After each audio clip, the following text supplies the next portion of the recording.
Bienvenue dans le débat sur France 24. C'est la 5e fois qu'il se déplace en Afrique. Le pape François est à Kinshasa, capitale de la RDC, avant de se rendre au Soudan du Sud. Le souverain pontife a célébré une messe devant plus d'1 million de personnes rassemblées sur le tarmac de l'aéroport militaire de la capitale.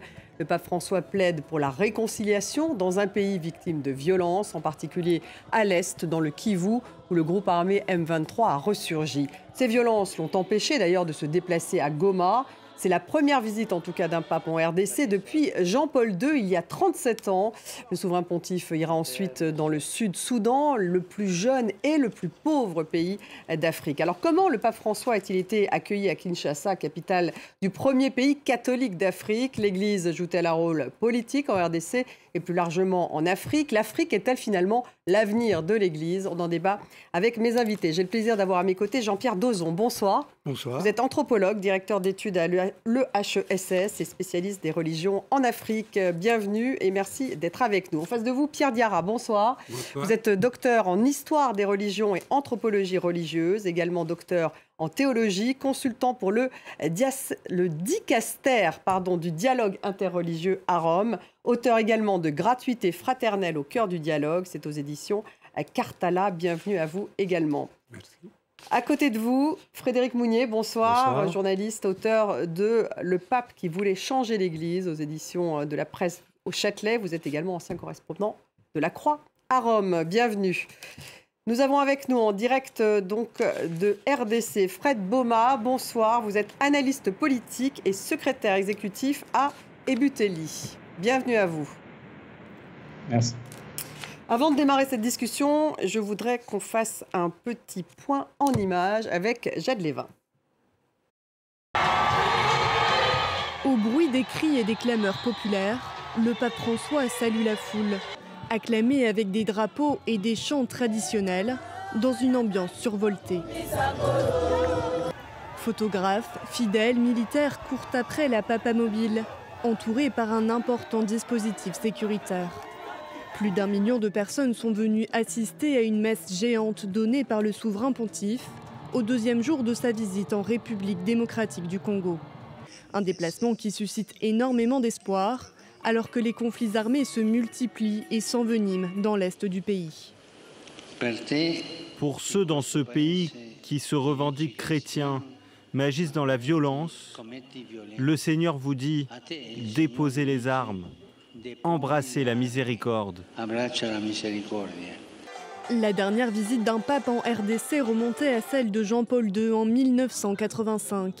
Dans son discours, le jésuite argentin a également dénoncé le colonialisme économique en RDC, dont les ressources en lithium et en cobalt alimentent les conflits violents et contribuent à la crise humanitaire prolongée du pays. Plus de 100 millions d'habitants vivent sous le seuil de pauvreté. Mais les attentes de cette visite sont aussi politiques. En cette année d'élection présidentielle, source de tensions sociales, l'archevêque de Kinshasa a remercié le pape pour ses messages de paix. Avec le message que vous nous avez apporté, nous espérons voir se tenir dans notre pays des élections libres, transparentes, inclusives et apaisées. Après Kinshasa, le pape rejoindra vendredi Djouba, capitale du Soudan du Sud, plus jeune État du monde et parmi les plus pauvres de la planète. Frédéric Mounier, d'abord un mot tout de même sur l'état de santé du pape. Comment va-t-il? On sait écoutez, qu'il avait remis ce voyage oui. qui devait avoir lieu au mois de juillet, c'est ça? Juillet dernier. Cet homme porte son âge. Il a 86 ans. Il a été élu pape il y a presque 10 ans. Au mois de mars, ça fera 10 ans. Il se lève tous les matins à 4 heures du matin. Il n'a jamais pris de vacances. C'est un bourreau de travail. Là, il se déplace, on l'a vu, en fauteuil roulant. Donc sa motricité est entamée. Depuis tout jeune, on lui a enlevé une partie du poumon. Donc c'est un homme fragile, c'est un homme qui souffre, mais c'est un homme déterminé. Je pense que c'est l'une des grandes caractéristiques de ce pape. Et ce voyage, il a souhaité le faire. C'est un voyage qui va lui coûter énormément du point de vue de la santé. Tous les observateurs se demandent dans quel état il va en ressortir. Ah oui, donc il y a vraiment une question exigeant. de santé qui se pose. Voilà, c'est un voyage extrêmement exigeant. Donc nous serons attentifs à cet aspect-là. Pierre Diarra, vous êtes d'accord? Effectivement, vous vous sentez quand même fragile. Il est malade, mais il est fragile, mais en même temps, il est très déterminé. Et je pense qu'il a été il ne pouvait pas accepter, même si en juillet, on lui avait fortement conseillé de ne pas aller en Afrique, il était déterminé d'aller en Afrique parce qu'il avait déjà préparé ce voyage et il était important, il me semble, pour lui, d'aller en République démocratique du Congo pour diverses raisons que peut-être nous aurons l'occasion d'évoquer, mais notamment en raison du désir de réconciliation et le message de paix qu'il voulait aller sur place donner aux Congolais et à toute l'Afrique. Jean-Pierre Dezan, en plus, la RDC, c'est le pays le plus important sur le nombre de catholiques. Absolument. Ah oui, en Afrique, bien sûr. En Afrique, absolument. C'est 100 millions d'habitants ou un peu plus. Et sur ce nombre, les catholiques sont très nombreux. Et ils le sont, je dirais, depuis c'est une affaire de plusieurs siècles. C'est-à-dire que c'est un pays qui a été christianisé depuis le XVIe siècle. On oublie donc ça. Ça ne date pas de la colonisation belge. Pas seulement. C'est-à-dire que ça remonte aux Portugais, oui, qui ont passé des accords avec le royaume du Congo à l'époque, et avec, bien sûr, au sujet de la traite négrière, évidemment, à l'époque. Mais le roi du Congo s'est converti à l'époque. Et donc, le catholicisme, très précisément, s'enracine donc dans une histoire longue de ce pays. Fred Baumin, vous qui êtes sur place, avez-vous été frappé par la ferveur des Congolais à l'arrivée? Bien sûr, c'est une visite qui était très attendue depuis plusieurs années maintenant. On se rappelle que la dernière fois qu'un pape a visité la RDC, c'est en 1985. Depuis, il y a eu beaucoup de choses, plusieurs régimes se sont succédés et le pays a beaucoup changé. Il y a aussi donc les gens, les Congolais attendaient les papes, ça fait déjà au mois de juillet à Goma et à Kinshasa, ça a été reporté. Et avant ça, on se rappellera que le pape était attendu ici il y a quelques années pendant le mandat de Kabila et l'Église catholique à l'époque lui avait déconseillé cela pour des raisons politiques. Donc ça fait des années qu'on attend la visite du pape et on peut voir d'une part la ferveur à Kinshasa de cette visite, mais également un peu de déception à Goma, là où beaucoup de chrétiens catholiques et autres attendaient les papes et où il ne se rendra finalement pas. Oui, Frédéric Mounier, il ne va pas à Goma parce qu'il y a effectivement cette guerre contre le MP3 oui, et d'autres groupes d'ailleurs. Très importantes, oui. Donc du coup, il n'a pas pu... Mais il a rencontré cet après-midi des victimes de la guerre civile qui a lieu à l'est du pays en ce moment et qui fait, il faut le rappeler, de nombreux milliers de morts dans le silence le plus total.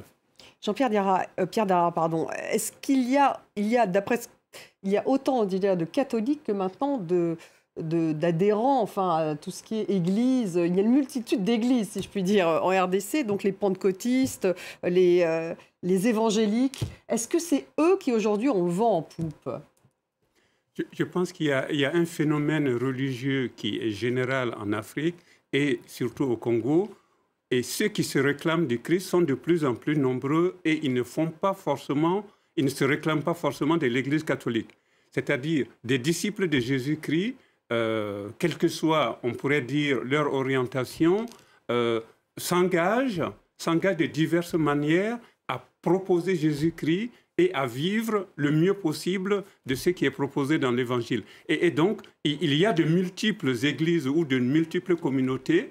Et il y a des catholiques, bien sûr, il y a des protestants, et il y a diverses communautés qui se réclament de Jésus-Christ. Mais je ne crois pas qu'on soit dans une logique de tension ou de... Mais il y a concurrence. C'est-à-dire qu'a priori, lorsqu'on est pentecôtiste, on n'est plus catholique.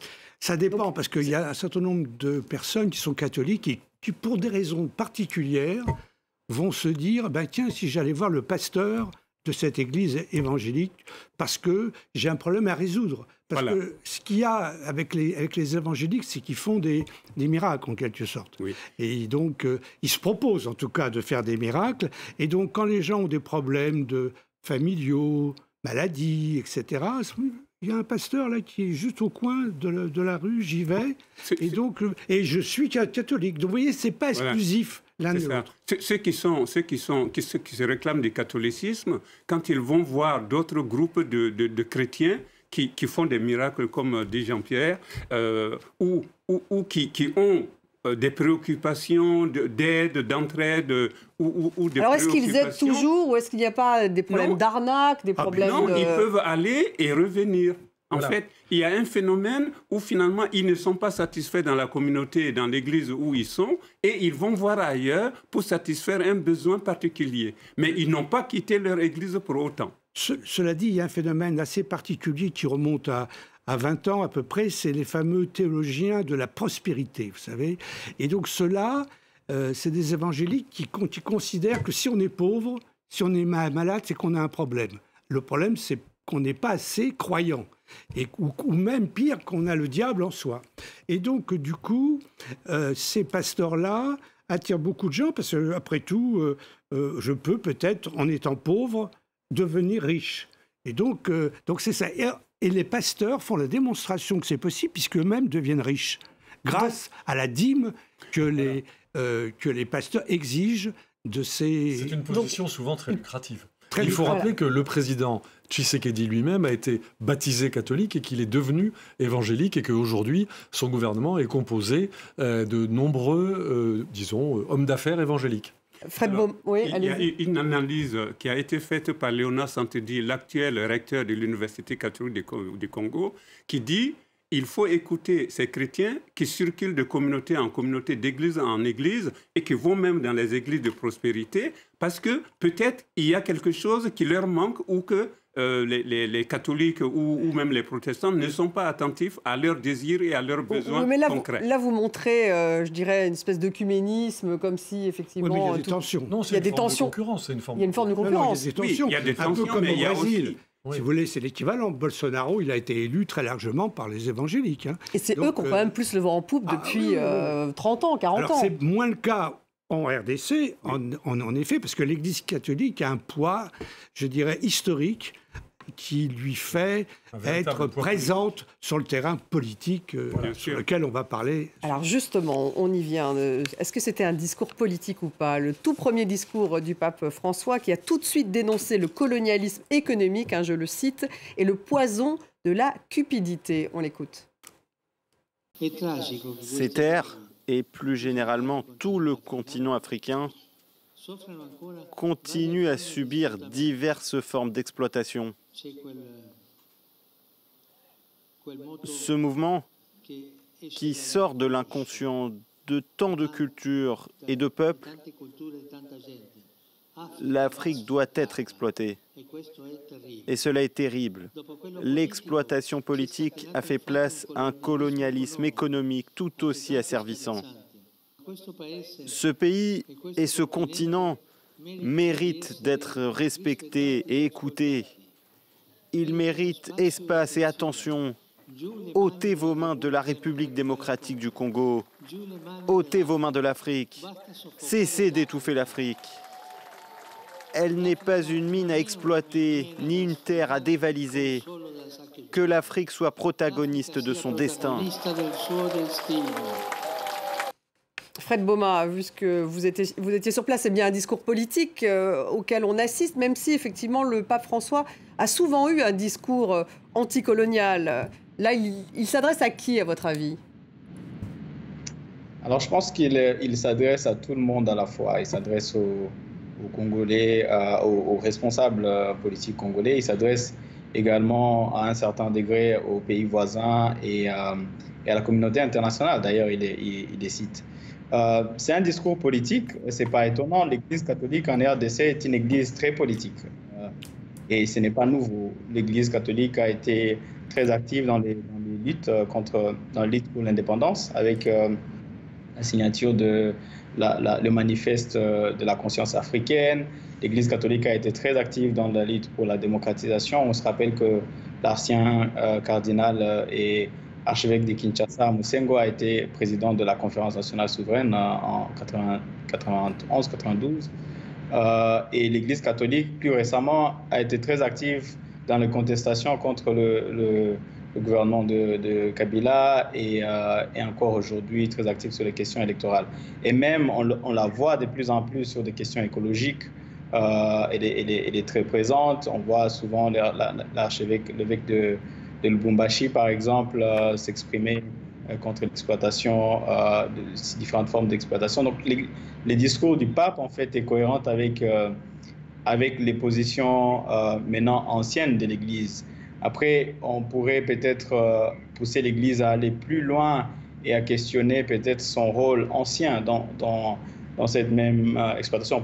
On doit se rappeler quand même que l'Église catholique est un des plus grands propriétaires terriens en RDC et que la plupart de ces biens ont été acquis dans une période d'exploitation, de colonialisme. Alors justement, on va y revenir, Frédéric Mounier. Donc le rôle de la conférence épiscopale des évêques du Congo, par exemple, c'était un rôle politique au moment justement de l'après-Kabila. Donc il y a quoi, une sorte d'État dans l'État Ouais, j'utiliserais plutôt le terme de contre-pouvoir. C'est-à-dire qu'on a entendu ce matin à l'issue de la messe le cardinal Fridolin, qui a été créé cardinal par le pape François en 2019, appelé devant le président de la République à des élections transparentes, inclusives, équilibrées, etc. Voilà, c'était donc elle est parler, démocratique, cette Église. Elle appelle à la démocratie, elle appelle à la pacification. Et je me souviens très bien, moi, avoir accompagné le pape Benoît XVI, prédécesseur de François, au Bénin. Et là aussi, et aussi également à l'occasion du synode pour l'Afrique sous Benoît XVI, les appels à lutter contre la corruption, contre le clanisme, contre le tribalisme, sont des appels constants de la part des papes. Ce sont des papes qui sont opposés à la prédation qui s'applique actuellement au continent africain, que ce soit par ses élites, ou que ce soit par les pays voisins, ou que ce soit par des acteurs extérieurs. Donc là-dessus, il y a une constante de la position des papes. Pierre Diarra, pour justement revenir sur le rôle politique de cette conférence épiscopale des évêques du Congo, ils ont vraiment participé à l'après-Kabila, à la transition démocratique, et même plus récemment, au moment où il y a eu des contestations contre Tshisekedi. Oui, ils ont participé. Et ce que je voulais dire par rapport à mon voisin, c'est que justement le pape ne s'adresse pas simplement aux Européens, pour faire court, mais il s'adresse aussi aux Congolais. Parce que s'il y a une exploitation, s'il y a une main basse sur les richesses du Congo, il y a aussi une complicité sans doute des Congolais et des responsables congolais. Donc il s'adressait aussi à Tshisekedi, aux élites politiques. Voilà. Il s'adresse aux élites politiques, il s'adresse aux Congolais et on pourrait même dire qu'il s'adresse à tous les Africains pour dire finalement, s'il y a quelque chose de mauvais qui arrive en Afrique, peut-être que vous êtes complices, peut-être que vous ne jouez pas effectivement votre rôle parce que vous êtes dans une logique peut-être de richesse à acquérir et non pas d'un service à rendre aux populations africaines pour qu'ils vivent dans de meilleures conditions. Et donc, il y a peut-être au fond du message du pape, peut-être qu'il y a l'encyclique qu'il a sorti il y a quelque temps sur Fratelli Tutti, le fait que nous sommes tous frères et donc les responsables, les premiers responsables, hommes politiques ou économiques, sont invités à travailler vraiment pour l'avenir du peuple et non pas à se servir des biens qui appartiennent en fait à l'ensemble du peuple. Jean-Pierre Dozon, donc on peut dire que finalement cette visite, elle est politique? Ah oui, tout à fait. Et en effet, l'Église catholique en Afrique joue une carte depuis maintenant un certain temps politique, en ce sens qu'elle combat tous ces présidents qui veulent s'éterniser au pouvoir. L'Église catholique en RDC a lutté en descendant dans la rue contre Kabila, qui il y a 50, ça, exactement, où là, il y a eu des manifestations qui ont été réprimées dans la violence, et Ambongo était en tête à cette époque-là. Donc, véritablement, ce sont des cartes très intéressantes, je dirais, parce que, en effet, l'histoire de l'Église catholique en Afrique a été une histoire où elle était complice de la colonisation du colonisateur, belge, française et autres, évidemment. Or, maintenant, en effet, elle a une position qui la distingue, en effet, des évangéliques, pour le coup, d'appel à la démocratie, à la lutte contre la corruption, etc., etc. Donc, je trouve ça, en effet, très intéressant. Pour cela... Mais est-ce que c'est efficace, en fait? Parce que, c'est notre affaire. Il faut se souvenir que le pape François est allé à Bangui, en République centrafricaine, vraiment au cœur du marasme africain, puisqu'on sait le drame que vit la République centrafricaine aujourd'hui, eh bien, le marasme se poursuit. Il est allé en Irak alors qu'aucun chef d'État ne voyageait. Le marasme se poursuit en Irak. Il n'empêche qu'il a semé des graines de paix. Donc c'est pas efficace. Enfin, ça reste un discours politique. Il ne s'agit pas d'efficacité. Il ne s'agit pas d'efficacité. Il se trouve que ces églises sont légitimes. On ne fait pas suffisamment pression sur les élites sur place. Alors, Nul ne sait ce qui va se passer, mais il se trouve que ces églises sont légitimes pour s'exprimer parce que ce sont les seules sur lesquelles on peut compter pour assurer la santé, pour assurer l'éducation et pour assurer l'appel au respect des droits de l'homme. Il faut savoir que dimanche dernier également, à Libreville, le président de la conférence épiscopale a lancé un appel, exactement le même que ce matin à Kinshasa, devant le Premier ministre gabonais, pour appeler à des élections qui soient libres et transparentes. Donc l'Église a un rôle social réel et elle a également un rôle politique réel. Fred Bauma, vous êtes d'accord? Est-ce qu'elle prend la place, finalement, l'Église, de l'État? Parce que ces pays, finalement, ont des États qui sont faibles. Tout à fait. Alors, on peut dire que dans certains endroits, surtout dans des milieux reculés, il y a eu un temps où l'Église catholique était l'État. Elle assurait l'éducation, la santé, elle assurait la provision de services publics basiques. Mais je pense que pour ce cas ici, quand même, c'est assez particulier. C'est que la visite du pape, la visite qui avait été annulée en juillet, s'inscrit dans un cadre très particulier d'un pays qui traverse des conflits depuis 25 ans et plus, et qui a du mal, ou de la peine en tout cas, à se redresser, à sortir de la pauvreté malgré ses immenses ressources. Donc le message, quelque part, du pape ici, est assez politique, mais assez localisé. Il y a d'ailleurs une phrase qu'il a dite hier qui parle du service de la politique comme un service et qui revient, qui circule maintenant sur les réseaux sociaux. Il y a donc une forte interpellation des acteurs congolais, mais également de la région, et ça entre évidemment dans son rôle politique. Mais non, l'Église catholique au Congo, il y a une dynamique intéressante depuis 4 ans entre l'Église catholique et l'Église protestante au Congo. Avant, on voyait une sorte de compétition assez ouverte, mais maintenant, on voit de plus en plus une cohésion entre l'Église catholique et la majorité des églises protestantes organisées au sein de l'ECC. Leur président, d'ailleurs, a appelé Mobukundu a appelé aux chrétiens protestants d'aller accueillir l'Église. Par contre, de nouvelles églises de réveil se montrent quand même assez critiques envers les rites catholiques, envers les pratiques catholiques et envers l'Église catholique en général, et c'est y compris sur des positions politiques. Oui, Frédéric Mounier. Donc il y a cette église du réveil, si je comprends bien. Les évangéliques. Voilà, ça, eux, ce sont les évangéliques. Et Fred Bauma fait une distinction donc, entre les pentecôtistes, j'imagine, enfin ceux qui sont là depuis plus longtemps, et ces évangéliques un peu plus nouveaux, ces églises du réveil. Comment est-ce qu'on peut les caractériser? Et en fait, ils se démarquent justement en critiquant l'Église.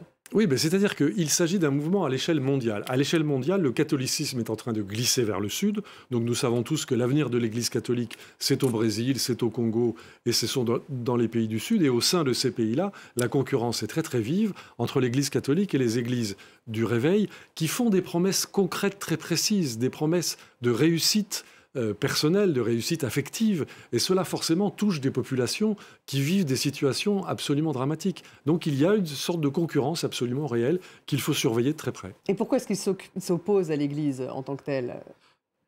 Écoutez, souvent, certaines églises du réveil dénoncent de façon très violente l'Église catholique, considérant, ils rappellent les guerres de religion en Europe, entre protestants et catholiques. Moi, j'ai assisté à des... On est dans une lutte de pouvoir, là, en quelque sorte. En fait, ils sont souvent... D'abord, ils sont libéraux. Les évangéliques, ils sont presque souvent anti-étatistes, si vous voulez. Ils considèrent que c'est l'épanouissement individuel, l'initiative individuelle qui l'emporte sur l'État. Et donc, ils sont très, très liés, si vous voulez, à tout ce courant qu'on trouve aux États-Unis et en Amérique latine, qui est un courant libéral, néolibéral, extrêmement dur, et qui considère que l'État, en plus de ça laïque, n'a rien à faire dans les affaires des gens. Et donc, il y a vraiment des oppositions. Bien sûr, ça ne concerne pas tous les évangéliques, mais ça en concerne une bonne part. Et du coup, c'est une affaire très, très compliquée, comme on a pu le voir, pas en RDC, mais en tout cas au Brésil, c'est ça. Et aux États-Unis aussi. Trump, il a eu un soutien très fort de tous ces évangéliques. Donc, ils menacent quand même l'institution, ces évangéliques. Non, je pense qu'il y a un aspect quand même intéressant. Et là, je me mets vraiment dans la logique de Léonard Santedi, qui dit, au niveau, quelles que soient les églises, il y a des aspects intéressants. Et chez les églises du réveil, il y a, et c'est ça qui attire du monde, ils se préoccupent des problèmes concrets des gens, des Africains, qui sont dans des situations, comme mon voisin vient de dire, des situations dramatiques, des questions de santé, des questions de justice, des questions comment vivre au quotidien. Et donc, les églises du réveil et d'autres églises d'ailleurs essaient d'essayer de voir comment est-ce que la communauté peut prendre ses besoins au sérieux et essayer d'aider les individus qui sont dans une situation difficile pour résoudre leurs problèmes. Et ils estiment souvent que l'Église catholique semble laisser les individus avec leurs problèmes et ne s'occupe pas concrètement d'eux. Et donc, au niveau des communautés du réveil et d'autres églises, ils essaient de s'organiser pour voir comment est-ce qu'ils vont aider concrètement au niveau de la communauté, aider concrètement des individus donc, qui appartiennent à la communauté et qui peuvent résoudre justement leurs problèmes. Et donc, ils se mettent réellement au sérieux en disant tel individu a tel problème, qu'est-ce que nous pouvons, au niveau de la communauté, au niveau de l'Église, faire pour l'aider à résoudre son problème. Fred Baumain, vous êtes d'accord? En fait, ils apportent des réponses concrètes, c'est ça, au quotidien, à cette population du RDC ou ailleurs, d'ailleurs, en Afrique, alors que l'Église, elle est trop distante, elle incarne plus une institution vieillissante. Est-ce que c'est ça la différence entre les deux? Non, je ne crois pas que c'est ça. D'accord, excusez-moi. Fred Baumain. On peut dire, du point de vue de réponse à des problèmes sociétaux, l'Église catholique est quand même très, très impliquée. Par contre, sur la proximité, sur des questions individuelles, je veux dire, les rapports entre les pasteurs et ses croyants est beaucoup plus prononcé. Je crois, Jean-Pierre parlait de l'Église de la prospérité. Je pense que cette idée-là,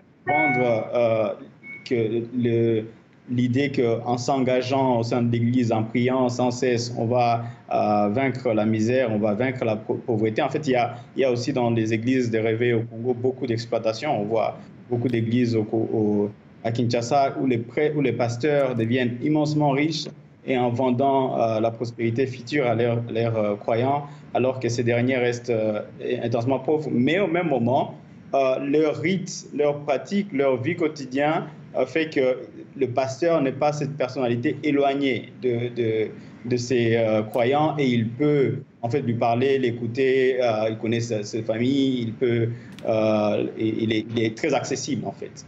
Jean-Pierre Dozon. Oui, mais je trouve qu'il y a un danger très important dans cette histoire, c'est qu'il diabolise énormément les fameuses situations individuelles.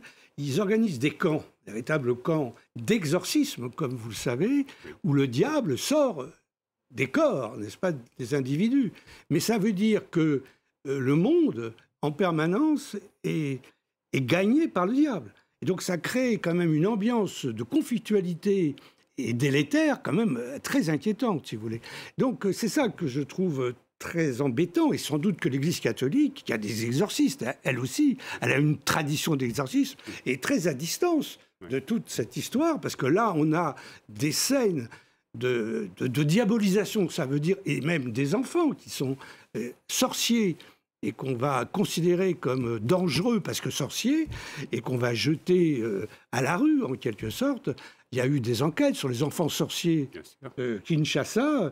C'est vraiment, et c'est le produit de ces églises. C'est le produit de ces églises. C'est pas l'Église catholique qui produit ça, si vous voulez. Non. Frédéric Mounier, un mot quand même sur le patrimoine de l'Église catholique. Fred Baumain en disait un mot. Est-ce qu'effectivement, il y a un débat tout de même entre cette Église à la fois proche des pauvres, mais qui en même temps possède énormément, y compris en Afrique?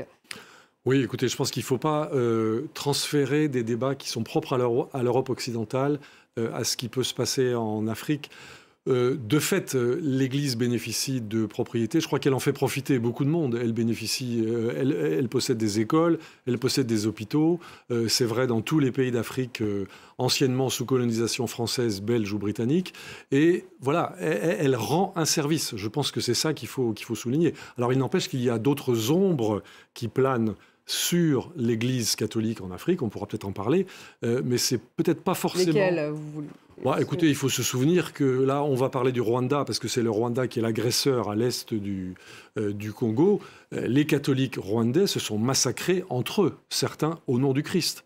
Et donc ce génocide qui a touché 800 000 personnes, c'est quelque chose qui a été perpétré par des prêtres et par des hommes d'église. Donc là, il y a une sorte de point noir de la vie catholique en Afrique. Il y en a un autre également qu'on connaît aussi chez nous, c'est la question du célibat des clercs.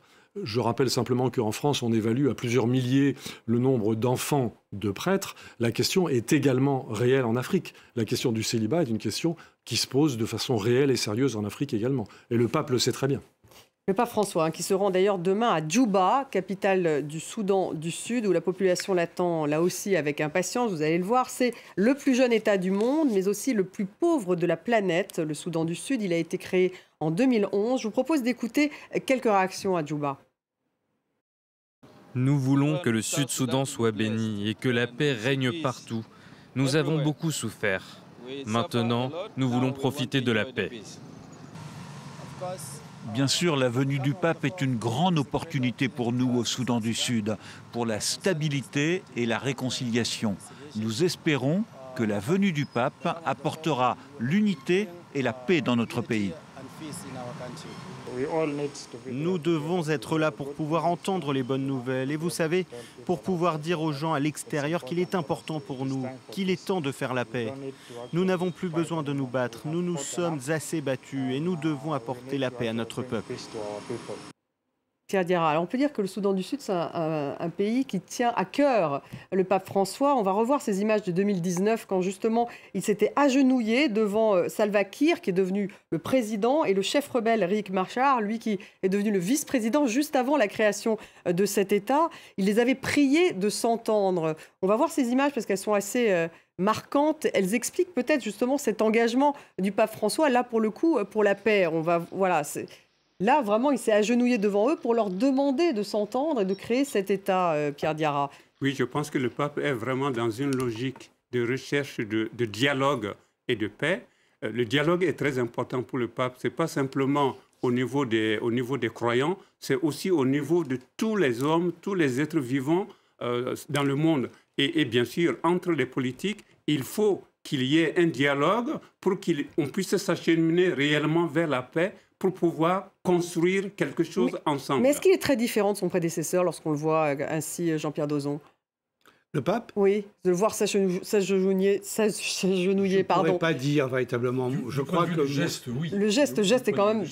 Ce geste est absolument incroyable pour plusieurs raisons. Oui. D'abord, cet homme est perclus de rhumatisme. On voit bien à quel point c'est difficile pour lui de s'agenouiller. Et enfin, dans une vision traditionnelle du pouvoir en Afrique, de voir un ancien baiser les pieds de chef de guerre, c'est quelque chose d'absolument impensable. Alors, vous parliez tout à l'heure d'efficacité. Il n'est pas dit, évidemment, que tout cela a été suivi de résultats concrets. Mais il n'empêche que c'est un geste symbolique. Ce pape est l'homme des gestes symboliques. Au niveau du dialogue, j'ai presque envie de dire, il est irréprochable et c'est vraiment son cheval de bataille. Il faut que les gens se parlent et qu'ils travaillent pour plus de fraternité entre les êtres humains. Fred Bauma, il est beaucoup dans le symbole, le pape François. C'était le cas aussi aujourd'hui?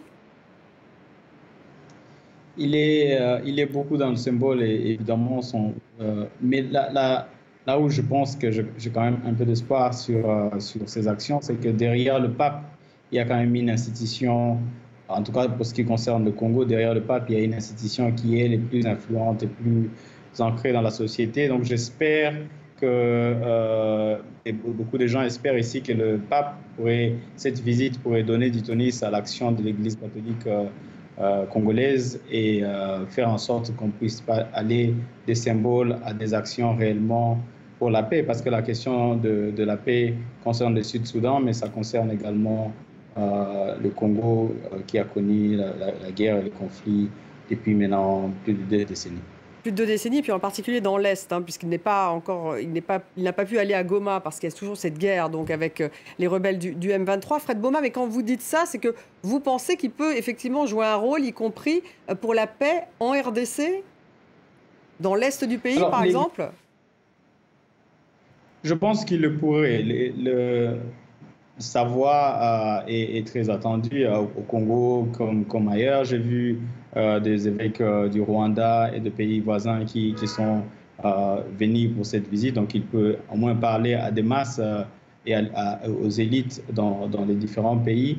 Mais également, l'Église catholique a beaucoup d'institutions qui interviennent dans les négociations et dans le processus de pacification. Je crois qu'il en a le moyen. Est-ce que l'Église va déployer ces moyens-là pour le retour de la paix? Ça, c'est la grande question qu'on se pose. Mais en tout cas, ça donne d'espoir, mais ça nous laisse dans beaucoup d'attentes de ce qu'on peut avoir à l'issue de cette visite. Frédéric Mounier, peut-être pour rebondir sur ce que vient de dire Fred Bauma, ils attendent finalement de l'institution, en plus du pape. On sait qu'il est quand même contesté, le pape. Il n'est pas forcément toute l'institution derrière lui. Donc... Non, il est très contesté, il a beaucoup d'ennemis. Le processus qu'il a mis en œuvre pour, en quelque sorte, démocratiser l'Église et pour la rendre enfin irréprochable est un processus qui lui a fait de nombreux ennemis. Donc, on le sait, sa vie est compliquée, sa vie est difficile. Voilà, il faut observer avec beaucoup d'attention ce qui va se passer dans les mois à venir. Je pense qu'il ne renoncera pas tout de suite. Il a des choses à faire. Il a lancé un grand synode, qui est un grand mouvement de consultation de l'Église universelle. Il a impulsé des réformes très importantes à Rome. Nous avons eu la semaine dernière la démission d'un de ses cardinaux les plus importants, le cardinal Marc Ouellet, en charge de la congrégation pour les évêques. Donc c'est lui qui nomme les évêques du monde entier. Démission pour raison d'âge, mais on sait que ce cardinal québécois est visé par des plaintes pour agissement sexuel. Il fait le ménage, pour parler. Il fait le ménage, voilà. Il fait le ménage dans tous les domaines, voilà. Et ça lui fait beaucoup d'ennemis. Voilà. Donc, Pierre Diarra, est-ce que lorsque Fred Bauma dit on attend de l'institution, est-ce qu'elle va venir, cette institution, finalement combler le vide, si je comprends bien, en RDC aussi? Il y a l'institution, mais il y a aussi des personnes qui s'engagent, comme le pape, dans le dialogue et qui essaient de toucher des personnes et de faire avancer un certain nombre de contacts et d'échanges pour que justement il y ait un peu plus de paix, un peu plus de réconciliation. Mais on voit que ça peut se faire en tout cas dans la douleur au sein de l'institution, Jean-Pierre Dozon. Oui, bien sûr. Écoutez, en même temps, moi j'ai envie de dire que il y a à la fois, en effet, dans l'Église catholique et le pape incarne cela, une sorte de... Il nettoie les écuries, oserais-je dire, mais en même temps, il y a quand même du conservatisme qui se reproduit. Et donc, du conservatisme, y compris en Afrique, dans l'Église catholique, en particulier sur tout ce qui concerne les mœurs, en quelque sorte. Regardez, moi j'ai connu la période SIDA en Afrique, où il y avait vraiment des problèmes. Les positions de l'Église catholique à l'époque étaient contre le préservatif, par exemple. Oui. Donc, oui, mais il faut rappeler également que les Caritas, qui dépendent de l'Église catholique, dans leurs milliers de dispensaires en Afrique, étaient parmi les premiers distributeurs de préservatifs. Oui, d'accord. Mais enfin, moi, dans la réalité... C'était différent du discours. Moi qui ai travaillé sur la question du sida, je peux vous dire que je me suis heurté à cette époque-là à des prêtres, et donc qui expliquaient qu'il y avait des trous dans les préservatifs tout à fait. Pour on a ne tout pas entendu. On utilisait. Donc si vous voulez, donc ce conservatisme sociétal, il reste celui de l'Église. Donc le pape en parle beaucoup moins. Vous m'accorderez ça, c'est que ce pape-là. Non, mais ce pape-là, de ces questions-là, il se focalise. Il se focalise de l'institution, avec tout ce qu'elle porte comme conservatisme en son sein. Par contre, le pape, il parle beaucoup d'éducation et justement de recherche de solutions communes pour que, quel que soit le problème qui est posé, que ce soit au sein de l'Église ou dans une société donnée, qu'on privilégie quand même les voies du dialogue. Et ça, c'est quelque chose qui est fort chez le pape et qu'il faut souligner. Fred Bauma, est-ce qu'il y a un conservatisme tout de même que vous sentez, du côté de l'Église sur place, en RDC et ailleurs en Afrique? L'Église est conservatrice également en RDC, je pense, sur beaucoup de questions, même si elle les dépasse parfois dans la pratique, mais par exemple sur la question de l'homosexualité ou sur l'utilisation de préservatifs, ou même sur pas mal d'autres questions. L'Église catholique est restée conservatrice et Elle est puissante, heureusement et malheureusement, parce qu'elle est très influente dans l'éducation. Ça veut dire qu'elle répand à ces mêmes idéologies, mais pour certaines questions, cela est un peu en phase avec l'opinion populaire pour l'instant, ce qui fait que voilà, l'Église joue un certain rôle dans les statu quo sur certaines questions. Statu quo, Frédéric Mounier. Sur la question de l'homosexualité, il faut souligner que la semaine dernière, le pape François a expliqué que l'homosexualité n'était pas un crime, que ce qui était un crime, ce sont les lois qui criminalisent l'homosexualité. Et rapidement, les autorités du Soudan du Sud, qu'il va rencontrer demain ou après-demain, eh bien, ont expliqué qu'effectivement, chez elles, c'était passible de 15 ans de prison. Donc là, on voit la tension entre ce que dit l'institution et ce que peuvent dire les autorités publiques locales.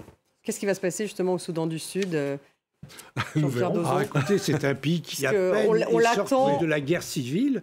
Et donc, à peine cet État a été créé qu'ils sont rentrés en guerre civile. C'est un État dit indépendant, mais les différents protagonistes de cette indépendance se sont livrés à une guerre terrible. Donc, alors, ils en sortent là à peine. Donc, en effet, il est bon que le pape y aille pour voir dans quelle mesure la réconciliation est vrai, authentique, mais en même temps, en effet, peut-être qu'on n'a pas prononcé un mot qui peut-être est à voir aussi avec la présence du pape dans cette partie de l'Afrique, c'est que l'islam est présent.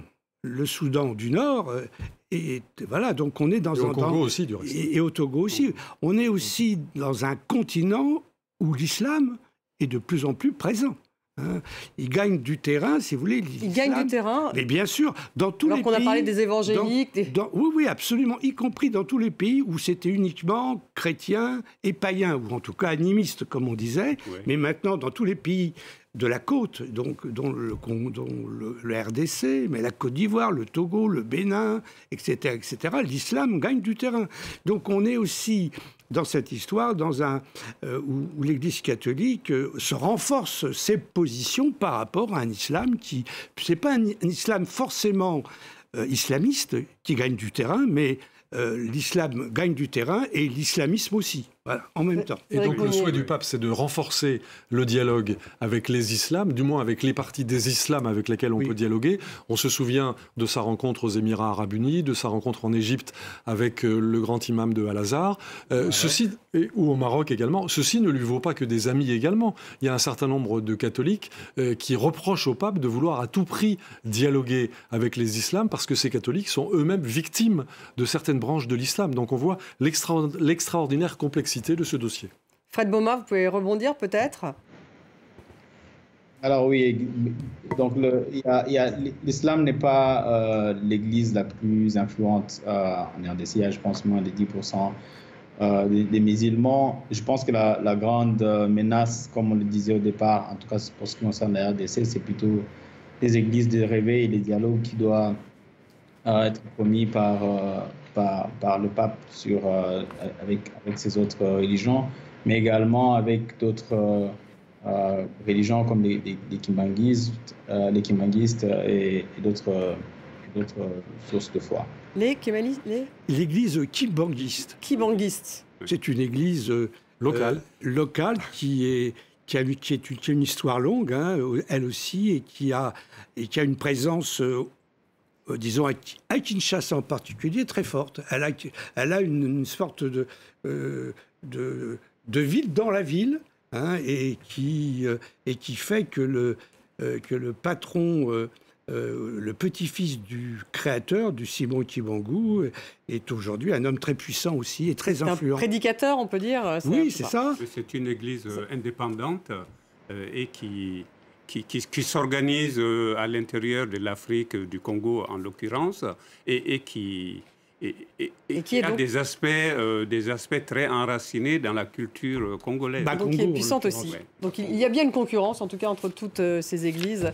Merci beaucoup d'avoir été avec nous, Jean-Pierre Dauzon. Merci beaucoup, Pierre Diarra, Frédéric Mounier. Merci à vous, Fred Boma, d'avoir été avec nous en direct de Kinshasa. Voilà ce qu'on pouvait dire sur cette visite du pape François en RDC. Restez avec nous.